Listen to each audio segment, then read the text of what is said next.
तरह से देखा जाए, अगर बात हम करें इस पूरे मैच की, कैसे देखते हैं आप? क्योंकि अगर हम मैच की, पहला ही मैच था और आज अगर हम बात करें, इंडिया को हार का सामना करना पड़ा।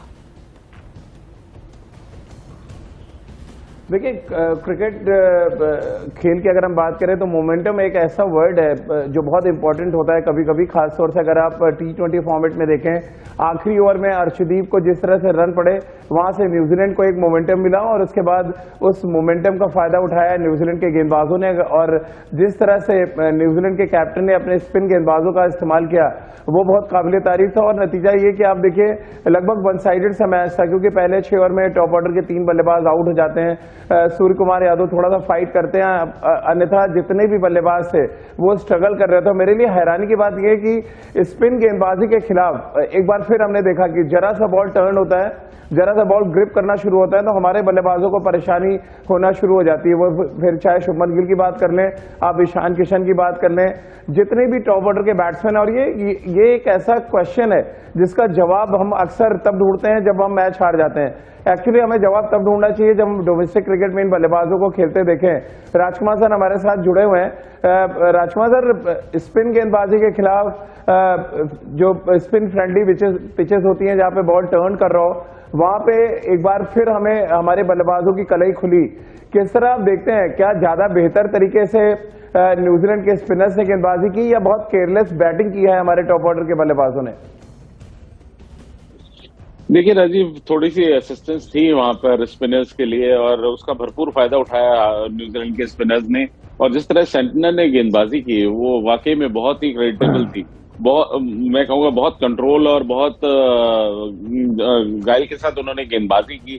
और जिस तरह की परचेज उन्हें मिल रही थी विकेट से, तो उन्होंने बहुत मुश्किलें पैदा की। T20 मैच था ये, बावजूद इसके उन्होंने सूर्य कुमार यादव के खिलाफ जिस तरह गेंदबाजी की, तो मेरा मानना है कि सूर्य कुमार यादव शायद बेस्ट खेलते हैं स्पिन को, और उनको कंटेन किया उन्होंने। तो वो दर्शाता है कि वो किस तरह की वो गेंदबाजी कर रहे थे। और वाकई में मैं क्रेडिट देना चाहूंगा उनको, बनिस्पत की भारत की केयरलेस बैटिंग को, कि जिस तरह की स्पिन गेंदबाजी न्यूजीलैंड के स्पिनर्स ने की।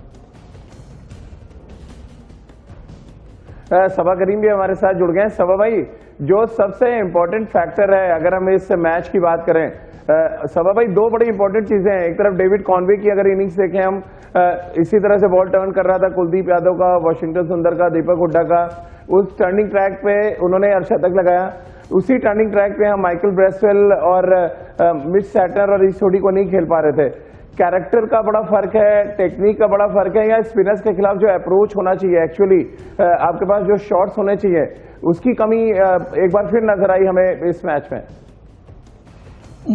राजीव, ये एक बहुत बड़ा आई ओपनर है हमारे लिए कि ऐसे T20 पिचेस जहां पर विकेट टर्न कर रही है, वहां पर हमारे पास किस प्रकार के शॉट्स हैं स्पिनर्स के विरुद्ध खेलने के लिए।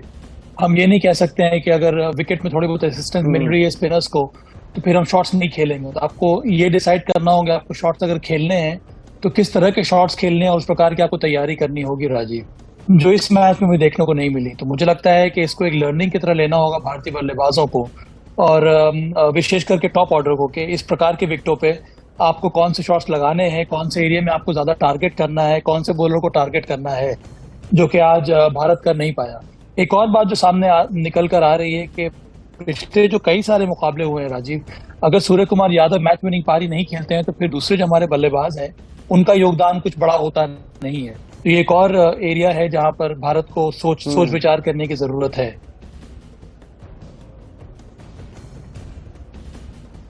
बिल्कुल, और डिपेंडेंट होना पूरी तरह से सूर्य कुमार यादव पे कतई ठीक नहीं है, क्योंकि हमने वर्ल्ड कप में भी देखा विराट और सूर्य कुमार यादव के अलावा कोई भी बल्लेबाज चला नहीं था। और नतीजा ये कि हम जब क्रंच मैचेस आए, जब नॉकआउट मैचेस आए, तो हम वहां पे हार गए। आज क्या मैच में टर्निंग पॉइंट राजकुमार सर आपको लगा? अर्शदीप सिंह का वो आखिरी ओवर जहां पे बहुत ज्यादा रन पड़े, मोमेंटम न्यूजीलैंड की तरफ शिफ्ट हो गया, या आपको लग रहा है पहले 6 ओवर में जिस तरह से न्यूजीलैंड के कप्तान मिच सैटनर, जो बिल्कुल नए हैं इंटरनेशनल क्रिकेट में कप्तानी के लिए, उन्होंने ज्यादा बेहतर कप्तानी की, पिच को ज्यादा बेहतर समझा? राजीव देखिए, लास्ट ओवर में रन पड़ सकते हैं, ये यंगस्टर है। मैं बिल्कुल भी वो एग्री नहीं करूंगा कि अर्शदीप को रन पड़ गए, इस वजह से मोमेंटम मिला। न्यूजीलैंड को। लेकिन हाँ, जिस तरह की बल्लेबाजी भारत ने की, तो वहां पे वो थोड़ी परेशानी का सबब है भारतीय टीम के लिए, टीम मैनेजमेंट के लिए, कि क्या हम पहले पावर प्ले में 6 ओवर में 3 विकेट खो सकते हैं। और कोई अगर आज एट बार स्कोर आप देखें आजकल T20 में, तो 180 190 है। और वहां की विकेट भी इतनी खराब नहीं थी कि जहां पर ऐसा स्कोर नहीं चेज हो। लेकिन जब आप पावर प्ले में 3 विकेट खो देते हैं, तो आप बैकफुट पर चले जाते हैं। तो we must give credit to New Zealand की उन्होंने बेहतरीन गेंदबाजी की, बेहतर प्लानिंग की भारत के खिलाफ, और भारत कहीं ना कहीं बैकफुट पर रहा पहले पावर प्ले में। सौरभ भाई, आप कैसे देखते हैं अर्शदीप सिंह के साथ ये कम से कम तीसरा चौथा मौका है इंटरनेशनल क्रिकेट में जब उन्होंने आखिरी ओवर में नो बॉल्स डाले, वाइट बॉल डाले, और उसकी वजह से प्रेशर अपने आप पर उन्होंने क्रिएट किया और फिर बहुत ज्यादा रन पड़ गया उनको। कैसे आप देखते हैं अर्शदीप सिंह जिस तरह से इन दोनों गेंदबाजी कर रहे हैं अंतिम के ओवर्स में? देखिए, ये पहले भी हुआ है अर्शदीप के साथ कि वो अतिरिक्त गेंदें उनको डालनी पड़ती है, कहीं नो बॉल्स वो डाल रहे हैं या फिर वाइड फेंक रहे हैं। यहाँ पर देखने वाली बात यह है कि क्या वो दबाव में आने की वजह से ऐसा कर रहे हैं या फिर कोई और कारण है। जनरली सभी को पता है कि बॉलर्स का अगर रिदम ठीक नहीं होता है तो उनके रनअप में गड़बड़ी हो जाती है, जिसकी वजह से वो नो बॉल कर बैठता है पेस बॉलर। और एक बार आप नो बॉल करने लगेंगे, वो भी T20 के फॉर्मेट में, दबाव आपके ऊपर बढ़ता जाता है। फिर आपका ध्यान ये रहता है कि आपको नो बॉल करना नहीं है, बस इसके कि आपको कहाँ पर बॉल डालनी है और किस लेंथ पर आपको बॉल डालनी है। तो अर्शदीप के साथ वही हो रहा है और मुझे यकीन है कि इस समय काम कर रहे होंगे पारस मामरे अर्शदीप के साथ। पर ये अभी भी मुझे लगता है कि एक प्रकार का लर्निंग कर्व है अर्शदीप के लिए। पर क्योंकि वो शानदार बॉलर है, डेथ बॉलर का में अच्छी गेंदबाजी वो कर चुके हैं, तो ये देखने वाली बात जरूर है कि ऐसा क्यों हो रहा है कि अचानक ये वाली आदत जो जिसको कहते हैं वो पड़ गई है, जो उनके लिए भी ठीक नहीं है और भारतीय टीम के लिए भी ठीक नहीं है। लेकिन सभा भाई, एक बड़ा इंपॉर्टेंट क्वेश्चन जो मेरे ध्यान में आ रहा है कि क्या हम प्री प्लान्ड आते हैं कि हमें आखिरी ओवर अर्शदीप से ही कराना है? क्या हम चॉइस नहीं कर सकते थे कि हमारे पास उस समय जो बेस्ट बॉलिंग ऑप्शन है, जो अच्छी गेंदबाजी कर रहा है, हम उसके साथ कराएं? क्यों हम ड्रेसिंग रूम में जो प्लान करके आते हैं हम उसके साथ ही अंतिम ओवर्स में जा रहे हैं? ये एक बड़ी परेशानी का सबब है कि लेफ्ट आर्म सीमर ही क्या आखिरी ओवर डालेगा, ये जरूरी है।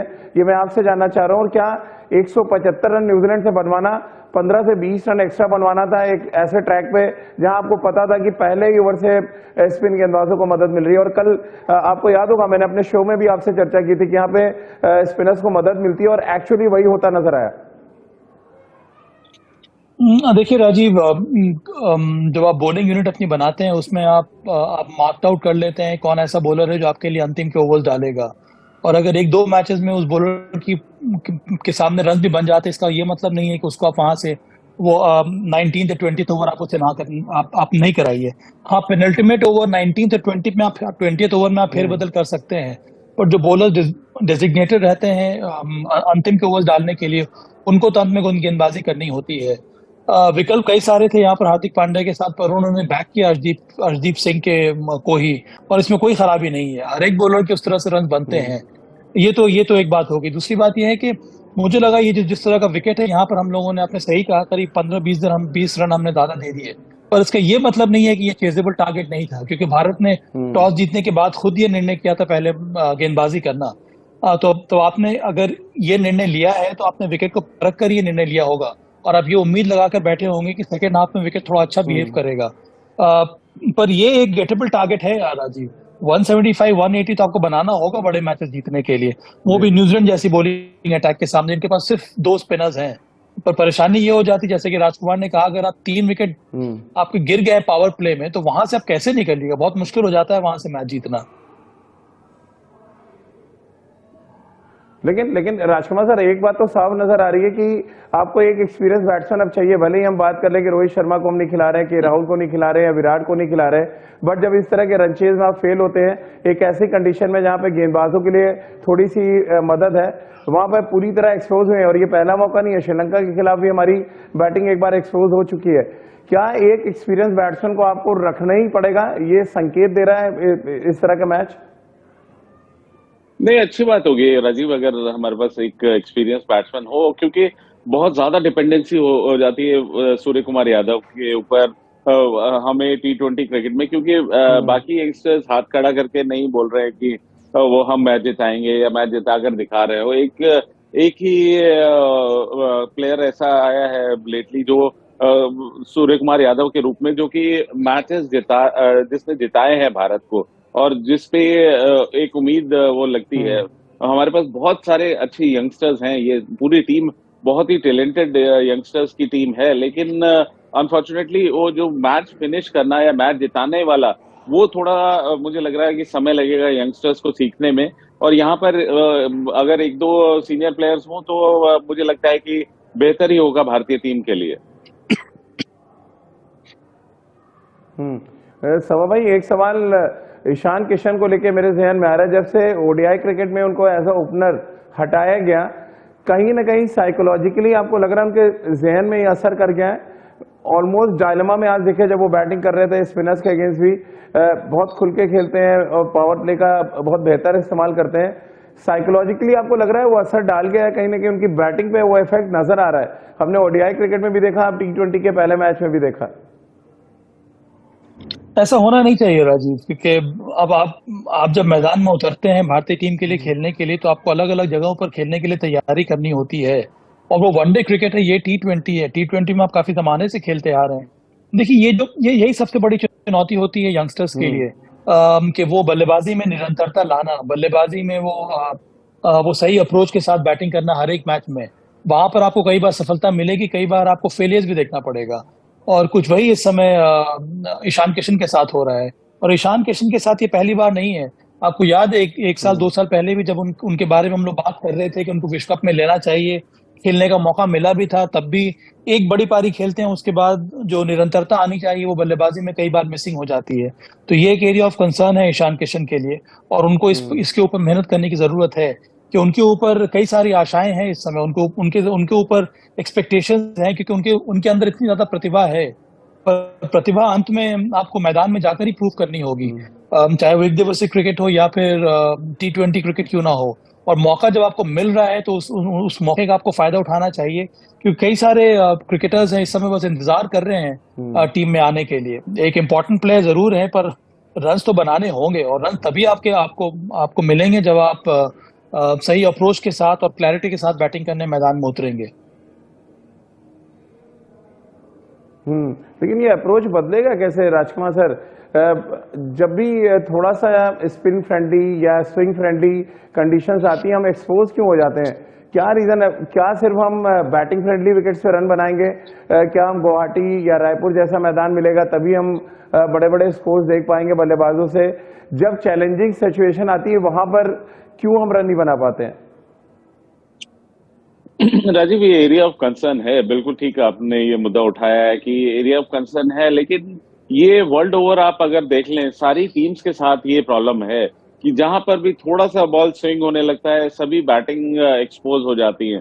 और जहां पर भी थोड़ा स्पिन अच्छी होती है, वहां पे बैट्समैन स्ट्रगल करते हैं। तो ये अनफॉर्चुनेट पार्ट है, और इसमें बहुत बड़ा कंट्रीब्यूशन है कि हमने बहुत ज्यादा फ्रेंडली विकेट्स दी हैं बल्लेबाजों को, जहां पर कि बहुत आसानी से आप बड़े बड़े शॉट्स खेल सकते हैं, रन बना सकते हैं।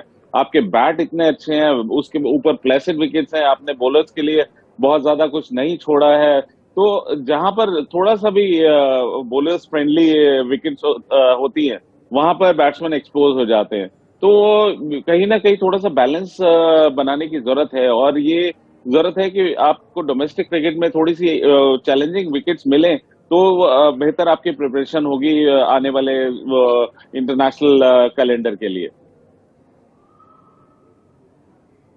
बड़ा खतरनाक वर्ड यूज किया है राजकुमार सर ने, सब भाई एक्सपोज हो जाते हैं।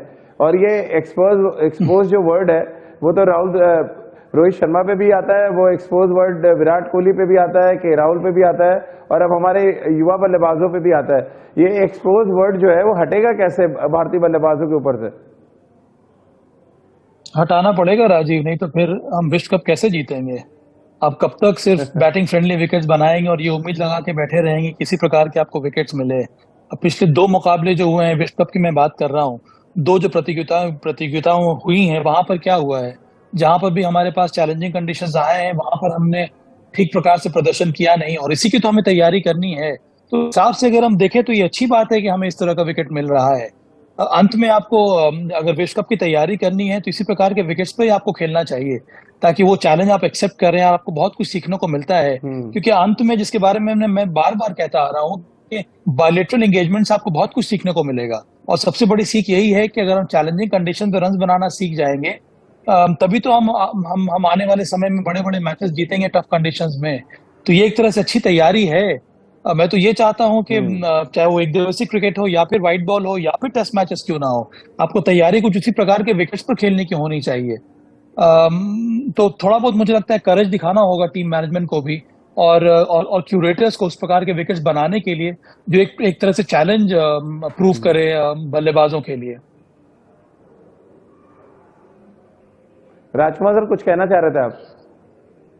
हाँ राजीव, मैं इसमें यही कहना चाहूंगा कि यहाँ पर देखिए, यहाँ पर एक परीक्षा होती है बल्लेबाजों की, और यहीं पर फिर ग्रेटनेस नजर आती है रोहित शर्मा की या विराट कोहली की, कि वो इन चैलेंजिंग कंडीशंस में भी किस तरह की बल्लेबाजी करते हैं। क्योंकि टेक्निकली करेक्ट है, टेम्परामेंट अच्छा है, तो मैं चाहता हूँ कि उस तरह की टेक्निक हमारे प्लेयर्स डेवलप करें कि ट्राइंग कंडीशंस में भी वो उस चीज में अपने आप को कोप अप कर सकें।